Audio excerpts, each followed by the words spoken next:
Journey up লাইফে সকলকে স্বাগত জানাই। আজ আমি শেয়ার করব একটু অন্যরকম পুরী ভ্রমণ। আর এখানে দেখো দুটো ছোট ছোট পিট ব্যাগ নিয়েই আমরা আজকে রওনা হতে চলেছি পুরীর উদ্দেশ্যে। পুরী তো তোমরা অনেকেই গিয়েছো, কিন্তু তোমরা কি জানো যে 4-5টা নয়, পুরীতে কিন্তু অসংখ্য সাইট সিন আছে। আর তার মধ্যেই আমি তোমাদেরকে চেনা অচেনা প্রায় 24-25টি সাইট সিন তোমাদেরকে দেখাবো। এছাড়া আরও সাইট সিন থাকতে পারে যেগুলো আমার অজানা, কিন্তু আমার যতগুলো জানা আছে সেগুলো আমি তোমাদেরকে আজ জানাবো। এই ভিডিওতে কি কি দেখাবো সেটি তোমরা দেখে নাও একবার। তো চলো একটু অন্যরকমভাবে পুরী যাওয়া যাক। তাই আমরা আজকে রেডি হয়ে গেছি দুটো পিট ব্যাগ নিয়ে, আর এই হচ্ছে একটা খাবারের ব্যাগ। এরপর বাড়ি থেকে আমরা একটু তাড়াতাড়ি বেরিয়ে পড়লাম। এবারে আমরা ট্রেন না বুক করে নিয়েছি ধর্মতলা থেকে পুরীগামী বাস। আর ওখানে এসি বাস অনেক রকমের আছে, তোমরা পেয়ে যাবে। আমরা বুক করেছিলাম শ্যামলী পরিবহনের একটি এসি বাস, যেটা সন্ধে 8টা নাগাদ ছাড়ে। তো সেটা ধরবার জন্য আমরা এখন যাচ্ছি ধর্মতলা। আর আমরা হাওড়া ময়দান থেকে মেট্রোয় করে আজকে যাচ্ছি ধর্মতলা। যেহেতু বলেছি এটা অন্যরকম ট্যুর, তাই জন্য ক্যাব না বুক করে আমরা এইভাবে ধর্মতলা যাচ্ছি। তো চলো এবার যাওয়া যাক। আর এখানে দেখো আমরা মেট্রো স্টেশনে চলেও এসেছি। আর এই হচ্ছে আমার আজকের ফাইনাল লুক। তোমরা ভিডিওটা পুরোটা দেখতে থেকো, আশা করি তোমাদের ভালো লাগবে ও তোমরা অনেক কিছু পুরী সম্বন্ধে জানতে পারবে, অনেক ইনফরমেশন পাবে, কিছু কিছু ইতিহাস ও ওখানকার আমি তোমাদেরকে বলে শোনাবো। তো ভিডিওটা কিন্তু অবশ্যই শেষ অবধি দেখা চাই। এরপর দেখো আমরা ফাইনালি চলে এসেছি আমাদের বাসেতে। আর এই দেখো শেষের একেবারে স্লিপারটাই আমাদের বুক করা হয়েছিল। আর এখানটা দেখো পর্দা টেনে দিলে পুরো একেবারে ঘরের মতো, খুব সুন্দর এই জায়গাটা। এটা আমাদের ভাড়া পড়েছিল মোটামুটি 1500 থেকে 2500-এর মধ্যে পার পারসন। আর যেহেতু এটা ডায়নামেন্ট ফেয়ার, সেহেতু যত তাড়াতাড়ি ডেটটা এগিয়ে আসবে সেরকমভাবে ভাড়াটা কিছুটা বেড়ে যায়। আর অনেক দিন আগে কাটলে ভাড়াটা কিছুটা কম হয়। আর আমার মেয়ে দেখো ভীষণ খুশি হয়েছে এটা পেয়ে। এখানে দেখো কম্বল রয়েছে, বালিশ রয়েছে, আর ওপরে রয়েছে আলো, চার্জিং পয়েন্ট, অনেক কিছুই রয়েছে। আর তোমাদের যদি কোনো রকম অসুবিধা হয় তাহলে তোমাদের ইচ্ছা মতো তোমরা এসিটাকে কম বাড়ানো করতে পারো, সেই সিস্টেমও রয়েছে এখানে। আর পায়ের দিকে ব্যাগ রাখার জন্য রয়েছে এরকম একটা র্যাক। আর ফোন রাখার জন্য স্ট্যান্ড রয়েছে, কিন্তু আমাদের ফোনগুলো যেহেতু বড় সেহেতু আমার ওখানে হচ্ছিলই না ফোন। এরপরে ওরা দিয়ে গেল এরকম আমাদের 3 জনের জন্য 3টে জলের বোতল। আর তারপর তোমাদেরকে দেখিয়ে দিই, এই দেখো আলোগুলো জ্বললে কি সুন্দর লাগছে না। এগুলো মেনলি দেওয়া হয়েছে যে বাসেতে যারা পড়ে তাদের জন্য, যদিও আমি পড়ি না বাসেতে, আমার অত পড়ার নেশা নেই। এরপর বাস চলতে আরম্ভ করলো। আর চলো বাসে যেতে যেতেই তোমাদের সঙ্গে কিছু ট্যুরের আলোচনা করে নেওয়া যায়। আগেই তোমাদেরকে জানিয়ে রাখি যে আমি কিন্তু সবকটা সাইট সিন একসাথে করিনি। আমরা যেহেতু বছরে 1-2বার করে পুরী অবশ্যই গিয়ে থাকি, তাই পাটে পাটে করা তোমাদের সঙ্গে শেয়ার করছি। আগে তো আমি ভিডিও করতাম না, তাই স্টিল পিকচার আমি এখানে ভিডিওর মধ্যে দিয়ে দিচ্ছি, তোমরা দেখে নাও। প্রথমেই বলি যে পুরীর যে দুটি ট্যুর হচ্ছে একদম মেন, সে দুটো হচ্ছে পুরীর সমুদ্র মানে সি বিচ, আর পুরীর জগন্নাথ দেবের মন্দির। তো চলো দুটো বলতে বলতেই চলে এসেছে একটি ধাবা। এটা হচ্ছে উলুবেড়িয়াতে। এখানে বাসটা একবার স্টপেজ দেয় সকলের খাওয়া দাওয়ার জন্য ও ফ্রেশ হওয়ার জন্য। তো তারপর বাস আবার রওনা হবে পুরীর উদ্দেশ্যে। তো চলো মেন টপিকে যাওয়া যাক। পুরীর মন্দিরের ছবি তো তোমাদেরকে দিলামই, আরও দেখাবো, কিন্তু মন্দিরের ভেতরে যেহেতু ক্যামেরা অ্যালাউ নেই সেহেতু ভেতরে তো আমি কিছু দেখাতে পারবো না, ওটা তোমাদেরকে গিয়ে দেখে নিতে হবে। আর যারা অলরেডি গিয়ে দেখেছো তারা তো জানোই যে ভেতরটা কতটা সুন্দর। এরপর তোমাদের সাথে কথা বলতে বলতে দেখো রাতটাও আমাদের সুন্দর করে কেটে গেল। আর সকাল হতেই আমরা বাস থেকে নেমে পড়লাম আর এসে গেছি দেখো পুরী বাস স্ট্যান্ডে। আর তারপর বাস থেকে নেমে আমরা একটি টোটো না বুক করে চলে এলাম বাস স্ট্যান্ড থেকে বেরিয়ে। আর এসেই পেয়ে গেছি একটা 52 নাম্বারের বাস, মানে পুরীর 52। আর সেই বাসে উঠেই আমরা চলে যাচ্ছি বাস স্ট্যান্ড থেকে স্বর্গদ্বার পর্যন্ত। তারপর ওখান থেকে হেঁটে আমরা হোটেলে ঢুকে পড়ব, যেখানে 200 টাকার কমে কোনো অটো আসবে না। সেখানে মাত্র 10 টাকা পার হেড, মানে দুজনের 20 টাকা ভাড়া দিয়েই আমরা চলে এলাম আমাদের হোটেলে। আর আমরা আসার কয়েকদিন আগে থেকেই তো বাবা মায়েরা এসে গেছে। আমার হাজব্যান্ড যেহেতু ছুটি পায়নি, সেহেতু আমাদের আসতে কয়েকদিন দেরি হলো। তো যাই হোক, ফাইনালি চলে এলাম ওদের সঙ্গে দেখা করে আমাদের নিজের হোটেল রুমে। আমরা ওই হোটেলেরই পাশের রুমটা নিয়েছি। আর তারপর ভাত, ডাল আর মাছ অর্ডার করে নেওয়া হয়েছিল অনলাইনে। আর সেটা খেয়েই আমরা আজকে বেরিয়ে পড়ব ঘুরতে যাওয়ার উদ্দেশ্যে।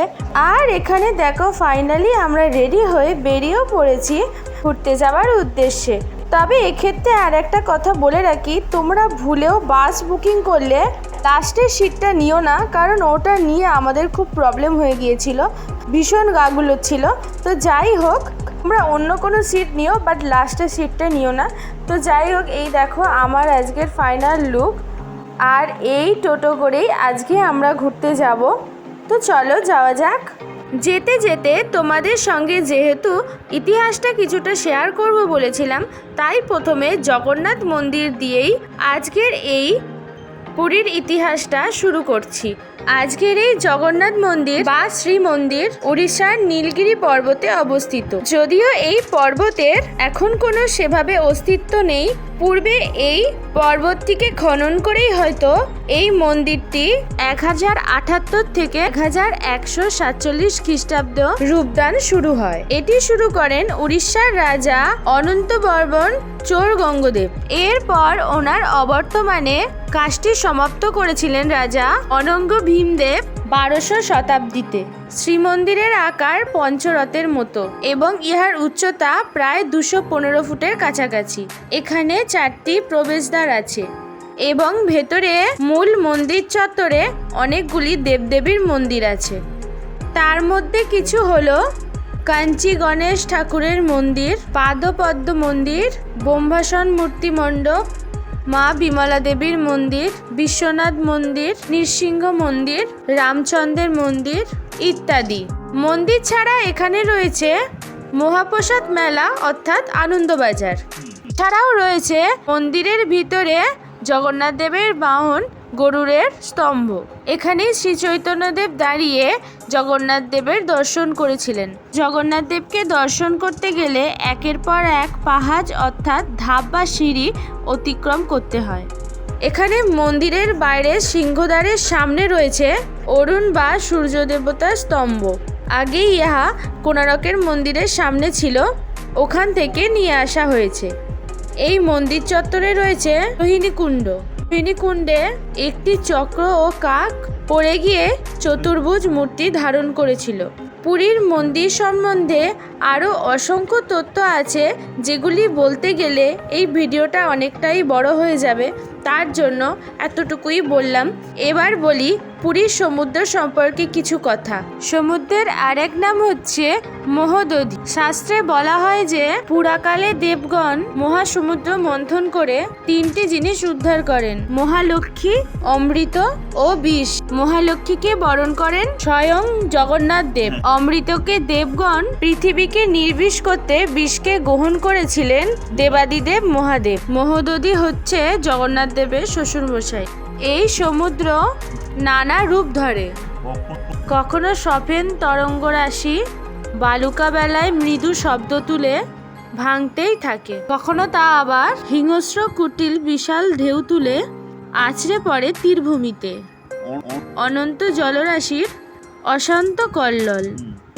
নির্মল আকাশে উজ্জ্বল চাঁদের আলো জলরাশিতে পড়ে আলোর সুধা পরম আনন্দে পান করছে সমুদ্র। ফেনায় ফেনায় তার খুশির উচ্ছ্বাস। বঙ্কিমবাবুর কপলাকুণ্ডলার ভেতর সমুদ্রের ওই শুভ্র ফেনারাশির একটি উপমা ছিল। সমুদ্রের সাদা ফেনার রেখা দেখে মনে হয় সাদা ফুলের মালা। হু হু করে বাতাস বইছে, সমুদ্রের সেই একটানা সুরের কলতান। দূরে নীল সিন্ধু আর নীল আকাশ এক হয়ে মিশে গেছে। শত শত হীরের টুকরো নিয়ে সমুদ্রের ঢেউগুলো যেন লুফোলুপি খেলছে। সমুদ্র পাড়ে নুলিয়াদের দেখা মেলে।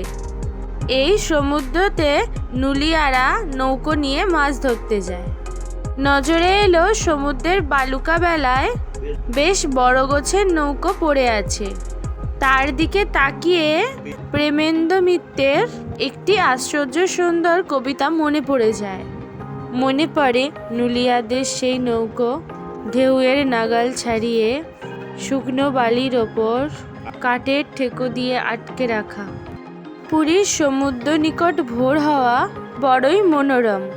পূর্ব দিকে রক্তের রং লাগে, সূর্য যেন জলের ভেতর থেকে লাফ দিয়ে উঠে এলো এমনি মনে হয়।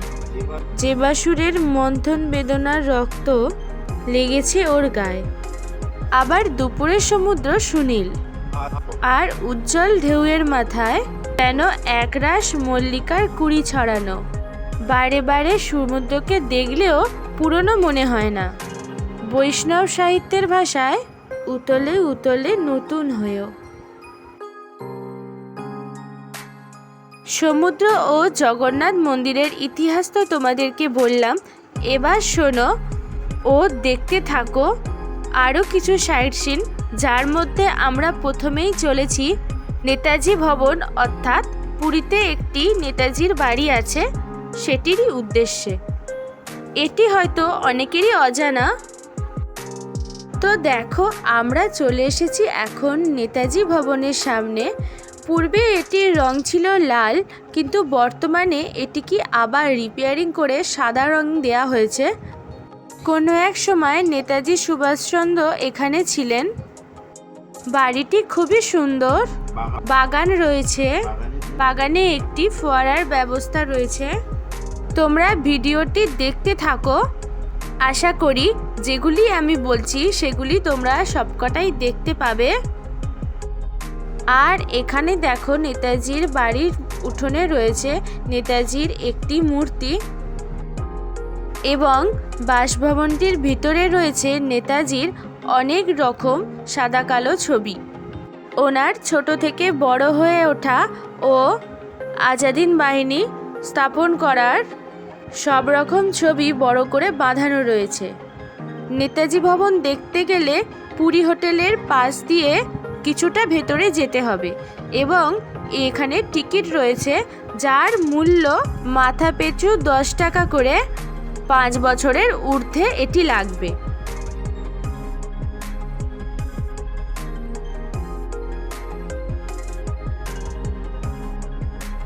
ইনি প্রথম আমাদের দেশে সেনাদল তৈরি করেন স্বাধীনতার প্রাক্কালে।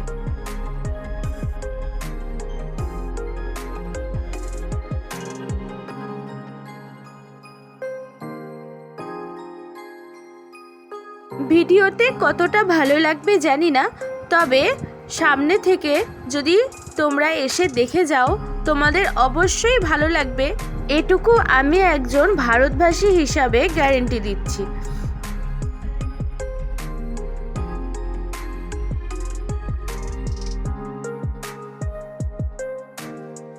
এটি হয়তো এখনো অনেকের অজানা, কারণ আমরা যখন গেছিলাম আমরা ছাড়া ওখানে আর অন্য কোনো ট্যুরিস্ট ছিল না, যার জন্য তোমরা এটা ফাঁকা ফাঁকাই দেখতে পাচ্ছ। আমি চাই আমি একজন ভারতবাসী হিসাবে এটি যেন সকলকে জানাতে পারি আমার এই ছোট্ট চ্যানেলের মাধ্যমে, আর চাই যেন সকলে এটি এসে দর্শন করে যাক। আর এই দেখো, এখানে বাড়ির আগের ছবিটাও তোমাদেরকে দেখালাম। আর এনারা হচ্ছেন নেতাজি সুভাষচন্দ্র বসুর বাবা এবং মা।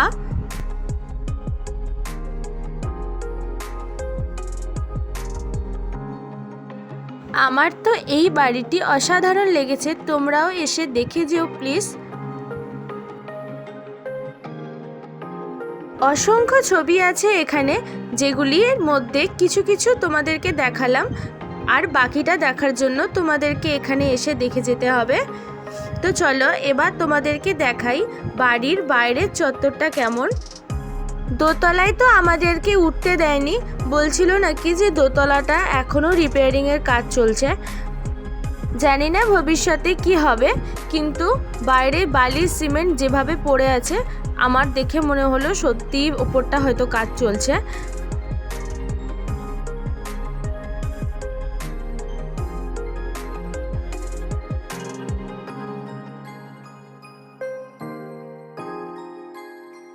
আর তোমাদেরকে যে বলছিলাম ফোয়ারার কথা, এই দেখো এত সুন্দর ফোয়ারা, কিন্তু এখন তো বন্ধ হয়ে পড়ে আছে, ভবিষ্যতে হয়তো চালু করতেও পারে এটা রিপেয়ারিং হয়ে গেলে।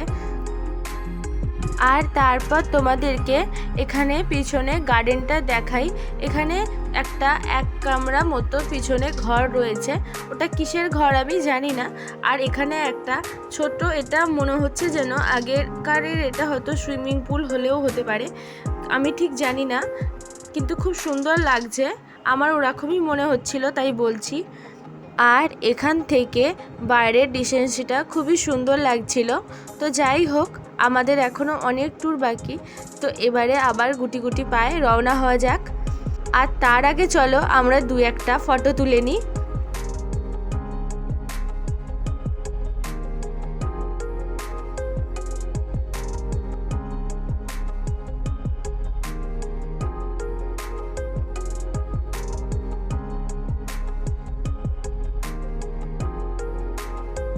তারপর ওখান থেকে আমরা চলে এলাম সিদ্ধবকুল মঠে। আর এই দেখো বাইরের গেটটা কত সুন্দর। তো চলো এবারে ভেতরে যাওয়া যাক। ভেতরে যাওয়ার আগে একটি কবিতার লাইন মনে পড়ে গেল। অদ্যাপি হে সেই লীলা করে গোড়া রায়, কোনো কোনো ভাগ্যবান দেখিবারে পায়। এটি একটি বৈষ্ণব সাহিত্যের ভাষার কবিতা। ঢুকতেই তোমরা বাঁদিকে এরম একটি শপ পেয়ে যাবে, যেখানে ঠাকুরের সমস্ত জিনিসপত্র বিক্রয় হচ্ছিল। আর তারপর ডান দিকে তোমরা এরকম চিত্র দেখতে পাবে, খুবই সুন্দর এই চিত্রগুলো ছিল। এগুলি চৈতন্যদেবের জীবনীর ওপর করা। তো চলো আরও ভেতরে যাওয়া যাক, আর ভেতরে কি কি আছে সেগুলোও তোমাদেরকে দেখিয়ে দিই। এই মঠের ভিতরে রয়েছে দেয়ালে নানা রকমের চিত্র ও কিছু কিছু মূর্তি, যেগুলো তোমরা দেখো, তোমাদেরকে দেখাচ্ছি।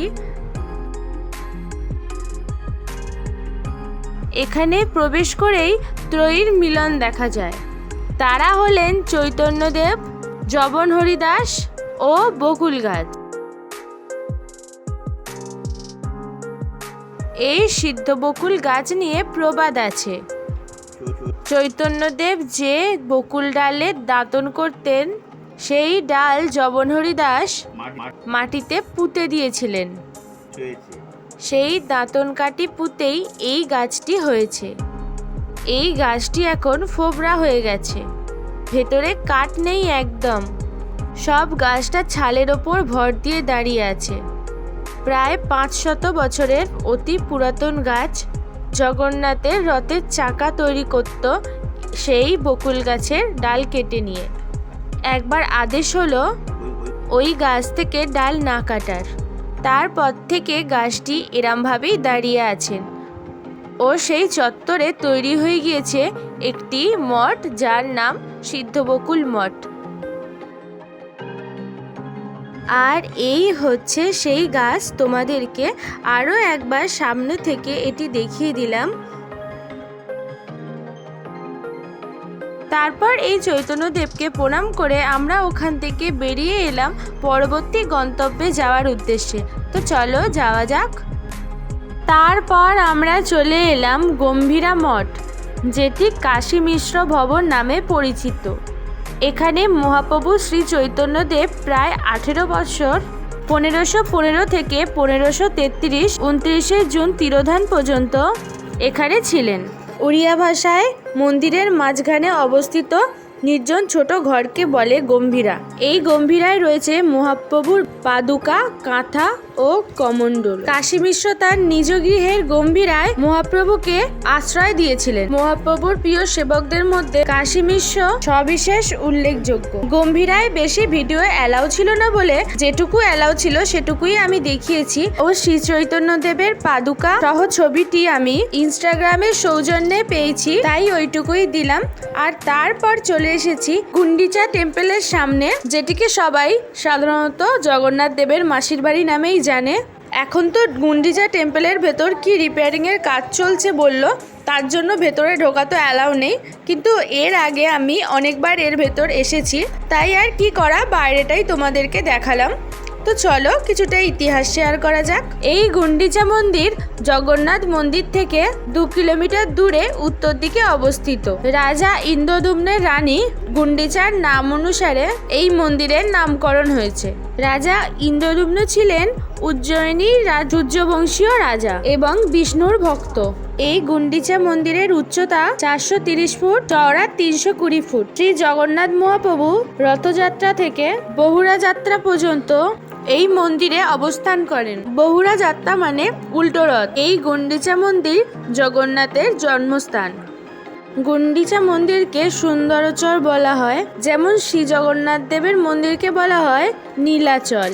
প্রতি বছর আষাঢ় মাসের শুক্লা দ্বিতীয়ায় জগন্নাথ দেব, সুভদ্রা ও বলরামকে রথে চড়িয়ে মাসির বাড়িতে আনা হয় এবং 7 দিন রাখা হয়। গুন্ডিচা টেম্পল দেখার পরে আমরা এলাম গুন্ডিচা টেম্পলের পাশেই থাকা রথের চাকা দেখতে। খুবই পবিত্র এই চাকাগুলি। আর এই পাশের মাঠটাতে শোনা যায় রথের সময় নাকি 3টি রথ রাখা হয়। তো যাই হোক, তারপর আমরা চলে এলাম ইন্দ্রদ্যুম্ন সরোবর দেখতে। এটি জগন্নাথ মন্দির থেকে একটু দূরে অবস্থিত। এটি একটি তীর্থস্থান। প্রবাদ আছে, রাজার অশ্বমেধ যজ্ঞে দান করা সহস্র গরুর পায়ের আঘাতে তৈরি হয় ক্ষত এবং সেখানেই গোমূত্র পড়ে বিরাট সরোবরের সৃষ্টি হয়। এটি নির্জন পাথর বাঁধানো ঘাট, লম্বায় 486 ফুট, চওড়ায় 396 ফুট। এই সরোবরে আছে কিছু কচ্ছপ। এই সরোবরে স্নান ও তর্পণ করলে পুণ্য অর্জন করা যায়। খুবই সুন্দর দেখতে এই সরোবরটি। আমরা দুজনে নেমেছিলাম, আর দূরে দেখো ওখানে বাবা মা বসে আছে, আর দেখো রাজহাঁসের একটা দল এখানে ঘুরে ঘুরে খেলা করছে। কি সুন্দর দেখো।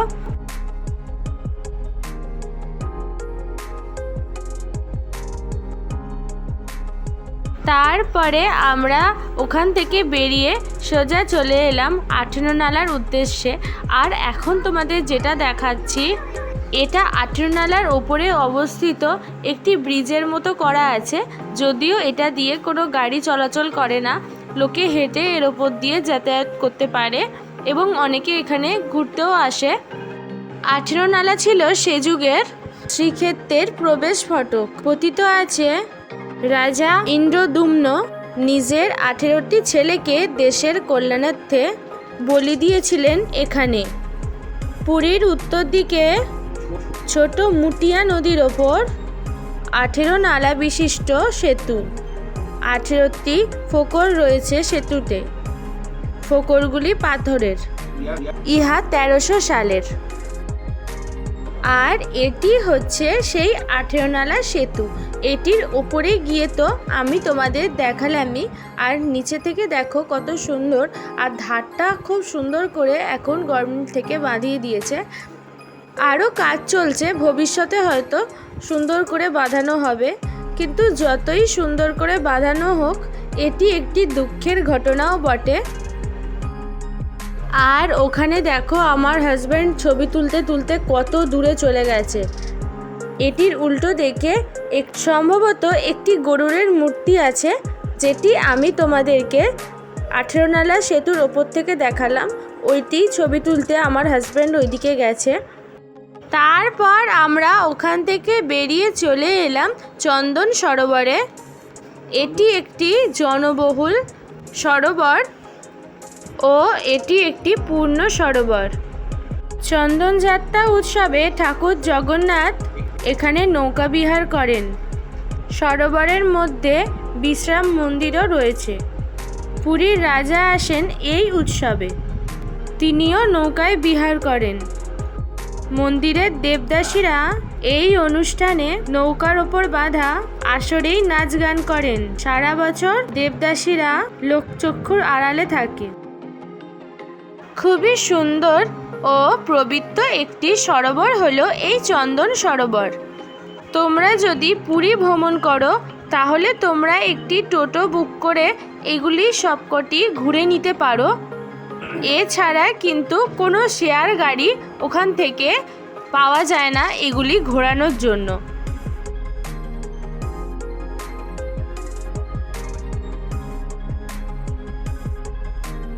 এই চন্দন সরোবর দেখার পর আমরা দর্শন করতে চলেছি শালাবেগের সমাধি। কিন্তু যেহেতু ভিডিওটা ওখানে খুব একটুখানি তোলা, তাই ওনার কিছুটা ইতিহাস বলার জন্য আমি আগে থেকেই শুরু করছি। শালাবেগ ব্যক্তিটি কে ছিলেন অনেকেই হয়তো জানেন না। ইনি 16 শতকের জগন্নাথ দেবের একটি ভক্ত ও কবি। কবির আন্তরিক ভক্তিতে বাঁধা পড়েন জগন্নাথ দেব। বৃন্দাবন থেকে আসা শালাবেগকে দর্শন দেবেন প্রতিশ্রুতি দিয়ে তার অপেক্ষায় যাত্রা থামিয়ে দাঁড়িয়ে পড়েছিলেন জগতের নাথ অর্থাৎ জগন্নাথ। প্রচলিত লোককথা অনুযায়ী মুসলমান হওয়ার কারণে জগন্নাথ দর্শনের জন্য মন্দিরে পৌঁছাতে পারেননি তিনি। তার মৃত্যুর পর তাকে সমাধিস্থ করা হয়। এই সমাধির সামনে এসে জগন্নাথ দেবের রথ নিজে থেকেই দাঁড়িয়ে যায়। শত চেষ্টা করলেও কিছুক্ষণের জন্য রথের চাকা সরবে না। শালাবেগের আত্মার উদ্দেশ্যে শান্তি কামনা করলে রথ আবার এগোতে থাকে। সেই রীতি আজও বর্তমান। শালাবেগের সমাধিটি হলো মাসির বাড়ি অর্থাৎ গুন্ডিচা টেম্পল ও জগন্নাথ দেবের মন্দিরের মাঝামাঝি স্থানে অবস্থিত। এরপর তোমাদেরকে দেখাবো একটি ঐতিহাসিক কুয়ো। এটি হচ্ছে ভাসুর ভাদ্রবউ কুয়ো। এই কুয়োর নিচ দিয়ে একটি সুড়ঙ্গ পথ বেরিয়ে একটু দূরে ঘরের মধ্যে উঠেছে। কুয়োর নামকরণের ঘটনাটি হলো কৃষ্ণজয়ার জল নেওয়ার দরকার হতে কুয়োর কাছে এলেন। এদিকে কৃষ্ণ বলরাম কি কারণে সেই পথে এসে গেলেন আচমকা। অমনি বলরামকে দেখে ভাদ্রবধূ লজ্জা পেলেন। শেষে ঠাকুরের ইচ্ছায় কুয়োর তলায় মুহূর্তে সুড়ঙ্গ তৈরি হয়ে গেল। সেই পথে বেরিয়ে গেলেন কৃষ্ণজয়া। আর আমারও আজকের মতো পুরীর কিছুটা ইতিহাস বলা কথা শেষ হলো। এরপর আমরা চলে এলাম আবার সি বিচের ধারে একটু সময় কাটাতে। আর তোমরা যদি চাও কোনারক সান টেম্পল, উদয়গিরি, খণ্ডগিরি, ধবলগিরি, নন্দনকানন, চন্দ্রভাগা, পুরী মোহনা, তোতাপুরী আশ্রম ও গুপ্ত বৃন্দাবন ঘুরে আসতে পারো।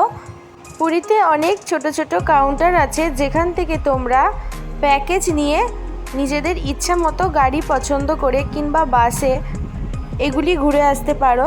আমার যেহেতু আগেই এসবগুলি ঘোরা হয়ে গেছে তাই আমরা তো আর গেলাম না, তাই জন্য তোমাদেরকে স্টিল পিকচারগুলোই দিয়ে দিচ্ছি, দেখে নাও, কারণ তখন তো আমি ভিডিও করতাম না।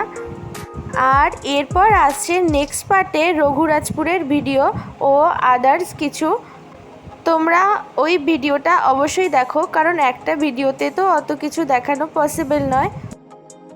এরপর আমরা তো সি বিচের ধারে বসে বসে খেলাম আইসক্রিম আর খেলাম সিঙ্গারা আর কিছু মাছ ভাজা। আর তারপর ফাইনালি আমরা আজকের ডিনারটা কিনে নিয়ে হোটেলে ব্যাক করব। আর আজকের ডিনারে আমরা এনেছি এক তরকা, নর্মাল রুটি আর কিছু মিষ্টি। আর আমাদের দুজনের জন্য এনেছি কোল্ড ড্রিঙ্কস আর মেয়ের জন্য মাজা। তো চলো আজকের ডিনারটা করে নিই। আজকের ভিডিও আমি এখানেই শেষ করছি। ভালো লাগলে লাইক, কমেন্ট এবং আমার চ্যানেলটা সাবস্ক্রাইব করার অনুরোধ রইল। আর যদি আরও ভালো লাগে তাহলে নেক্সট পার্টটা অবশ্যই দেখো।